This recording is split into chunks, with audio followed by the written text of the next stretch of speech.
mesti sayang sama rakyatnya. Nah sekarang rakyat mau pergi haji nggak bisa pak, 38,5 triliunnya udah entek, udah kanyut jadi rel kereta api yang nggak jadi dipakai.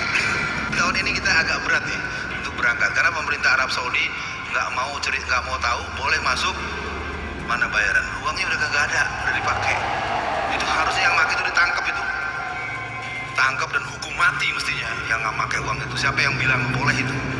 Yang nyuruh pakai uang itu tuh harusnya ditangkap. Itu orang puluhan tahun nabung mau pergi haji, tukang beca, tukang kebun, nabung berpuluh tahun giliran mau berangkat kagak jadi. Kenapa? Duitnya kagak ada, nggak bayar. Dulu zaman saya kecil saya suka diceritain sama nenek saya, Alfian, orang itu harus berani karena benar. Sekarang orang benar banyak yang pengecut.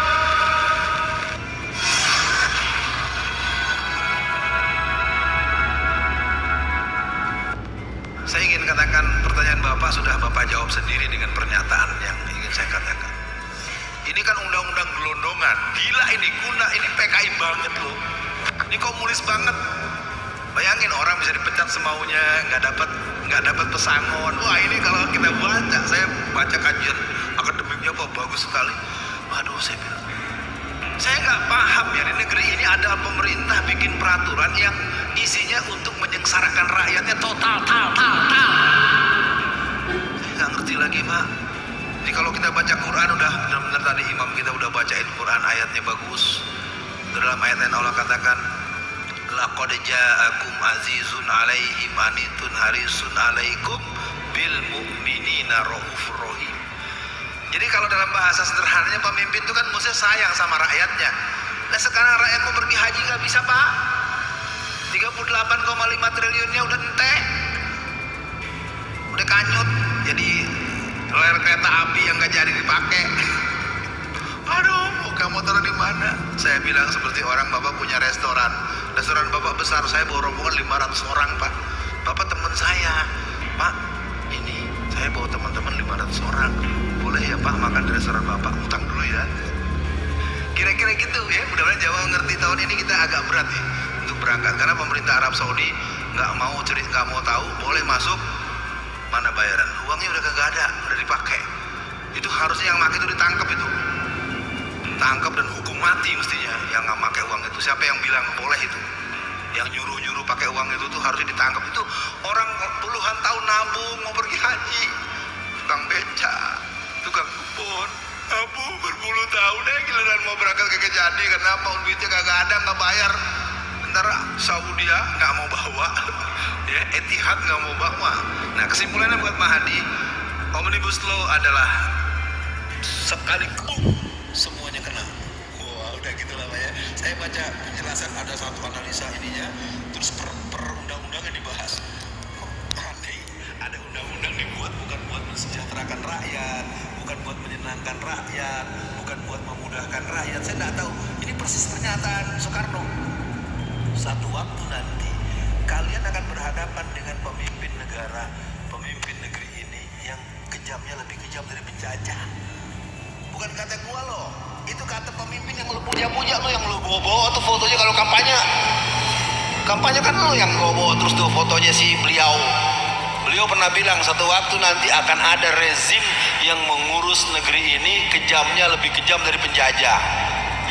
Bukan kata saya, coba aja lihat tuh di buku di bawah bendera revolusi, baca aja semua tuh gitu-gitu ya Pak Adi. Mungkin saya bilang saya bukan menjawab, saya cuma mau kasih tahu Bapak sebenarnya udah berasa ini kesono nih.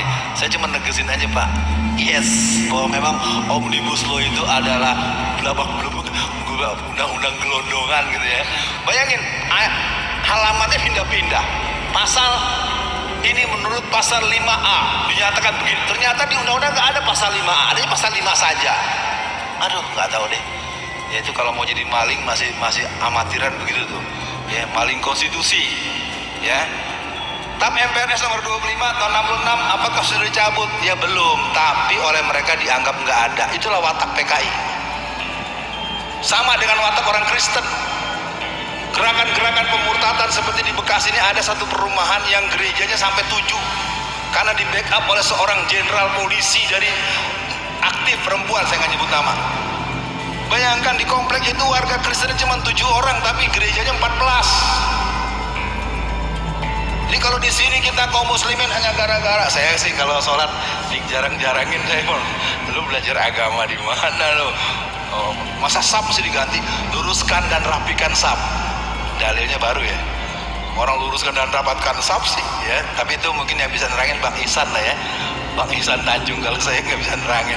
Ntar ribut lagi sama pengurus DKM. Apalagi sama pimpinan pusat Muhammadiyah. Waduh, ya, udahlah. TAP MPRS ini masih ada, tetapi dianggap tidak ada. Nah, kalau sudah begitu nanti kita secara sistematis mereka akan cabut.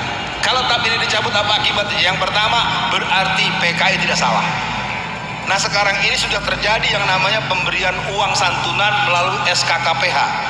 SKKPH ini adalah surat keterangan korban pelanggaran HAM berat yang dikeluarkan oleh Komnas HAM, dan mereka mendapat uang persatuan waktu. Ini keterlaluan, kurang ajar ini. Ini Komnas HAM harus dicari siapa nih orang yang mengeluarkan surat itu. Bayangkan Pak, perampok rumah Bapak, maaf ya Pak, ini bohong-bohongan, merampok rumah Bapak, memperkosa anak Bapak, membakar rumah Bapak, lalu dipanggil ke kantor polisi, dikasih hadiah. Itulah kira-kira kalau menurut saya ini. Karena ini orang-orang PKI ini banyak yang senyum-senyum. Kenapa? Karena kita aja seperti yang tadi Bapak yang ketiga tadi Pak, al-wahan hubbud dunya wa karyatul maut. Karena kita memang benar, tapi kita diam. Dulu zaman saya kecil, saya suka diceritain sama nenek saya, Alfian, orang itu harus berani karena benar. Sekarang orang benar banyak yang pengecut. Benar sih, tapi jangan gitulah. Kita kan yang penting benar, baik-baik saja. Mana ada cerita orang jahat mau baik-baik saja, lawan. Maka dihancurkan dulu yang nahi mungkarnya FPI. FPI-nya bubar, maka diumumkanlah bolehnya investasi minuman keras. Lalu kemudian dianulir, tapi lampirannya doang. Iya, tapi bohong. Gitu ya.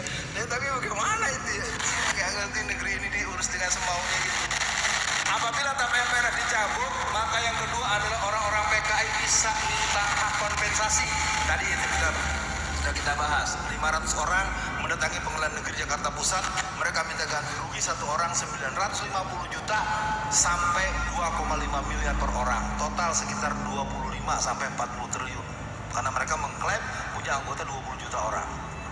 Udah jahat, udah rampok, membunuh. Jadi kalau nanti kita mencoba membaca buku ini, kita tidak bisa lagi. Ini penulisnya baru 2 bulan lalu meninggal, Anap Afifi. Ini buku menceritakan tentang banjir darah, kisah nyata aksi PKI terhadap kiai, santri, dan kaum muslimin. Bagaimana mereka tahun 1948 menyerbu pesantren Sabilil Muttaqin. Mereka serbu, kiainya dibelah kepalanya, santri sebanyak 108 itu dibunuh dengan sadis, dimasukkan ke dalam lubang yang cuma 12 meter. Kalau orang Jakarta mengenalnya kayak rujak bebek. Bagaimana mereka mengejar seorang menteri pertahanan yang bernama Otto Iskandar Dinata, kepalanya dipenggal, penggalan kepalanya dilarung, dilepas dari ujung Banten sampai arah ke Jakarta Barat lewat Cisadane, Tangerang. Jadi buku ini belum apa menurut saya belum sempurna, dalam artian belum banyak. Ini cuma ada sekitar 47, tapi saya pikir bagaimana seorang gubernur Suryo, gubernur Jawa Timur, bayangkan gubernur ditangkap sama orang PKI karena dianggap gak dukung PKI, diseret sampai 10 km, sampai lepas itu tulangnya sama setelah dia tergeletak dalam keadaan sudah hampir mati itu dimutilasi. Keren. Pikirannya kita nunggu gitu dulu baru percaya kali PKI bangkit ya. Ya makanya buku ini saya bawa dengan segala resiko ya, karena memang banyaknya ini buku provokatif gitu. Buku PKI-nya yang bersebar gak ditangkap, yang begini yang dilarang. Ya waktu saya di penjara kan sempat buku ini disita di penjara.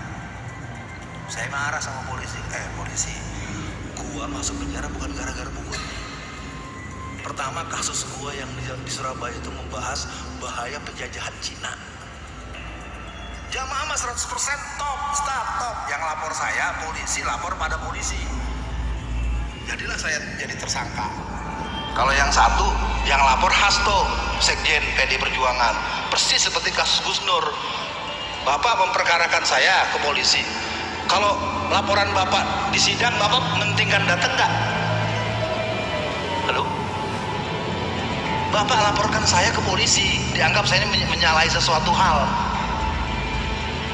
kalau laporan Bapak diteruskan ditindaklanjuti oleh polisi ke kejaksaan atau kehakiman, kira-kira Bapak datang nggak? Harus datang. Nah itu yang terjadi dengan Gus Nur hari ini. Gus Nur hari ini sudah 4 kali dipanggil, yang namanya ketua PBNU dan ketua Ansor yang juga ikut mengadukan, dua-duanya nggak pernah datang. Loh, kenapa antum bisa ngaduin orang, lalu dengan pengaduan antum ditindaklanjuti sebuah proses persidangan, yang ngadu nggak mau datang? Berarti kan ragu. Sama Hasto juga saya tahu ragu kok. Ketika saya tanya, saya cecer, pertanyaan saya begini, Saudara Hasto, 1 Juni menjadi libur nasional sebagai Hari Pancasila. Saya mau tanya, itu 1 Juni libur Pancasila itu, Hari Pancasila itu Pancasilanya Indonesia atau Pancasilanya PDI Perjuangan? Bisa ngomong Pak, pucet. Wah, itulah dia, mereka tuh gaya-gaya PKI itu aksi sepihak, nentuin sendiri, nentuin kapan dibahas, nggak pernah kita tahu. Enak aja negara punya diri antum sendiri, ini susahnya. Nah, jadi kembali tap MPRS itu, yang pertama dia akan menyalahkan TNI dan umat Islam dan umat beragama saat itu ya. Sekarang umat beragama lain nggak kedengeran lawan PKI. Yang Islam pun ya FPI-nya udah dibubarin, udah nggak terlalu kencang lagi. Walaupun saya dianggap menguasai seluk-beluk PKI, kan saya tidak punya masa ya. Saya cuma berani nantangin siapapun, saya berani, terus terang aja dah. Syaratnya 2 ya, jangan pakai pasal, jangan pakai fisik. Di sini juga kalau ntar mau pulang mau adu sama saya, ayo live Pak ya. Mungkin ada bapak yang nggak nge-PKI, nggak ada, bapak mau umurnya 115 juga saya layanin dah. Saya akan sebut namanya, alamatnya siapa, orangnya di mana, kerjanya apa, pengkaderannya apa, instansinya apa, saya terangin ntar sekalian dah. Tapi syaratnya 2, jangan mukul, jangan pakai pasal. Nah kalau itu ada yang bisa memenuhi syarat itu, tinggal kasih tahu saya akan hadir. Yang ketiga, apabila tap MPRS nomor 25 atau 66 dicabut, maka secara otomatis akan terjadi hak eksistensi. Maka pada pemilu kemudiannya, partai yang beraroma atau berlambang palu arit diperbolehkan untuk ikut pemilu demi hukum. Ya, nanti bisa kejadian Pak, berkibar-kibar di mana-mana. Ketika Bapak coba nyabut, Bapak yang ditangkap karena dia tap MPRS dicabut ya. Nah, ini hari ini tanggal 11 bulan Maret dikenal dengan itu. Nah soal hubung dunia, saya juga rasanya masih perlu mencurigai diri saya sendiri. Apakah betul saya sudah berani?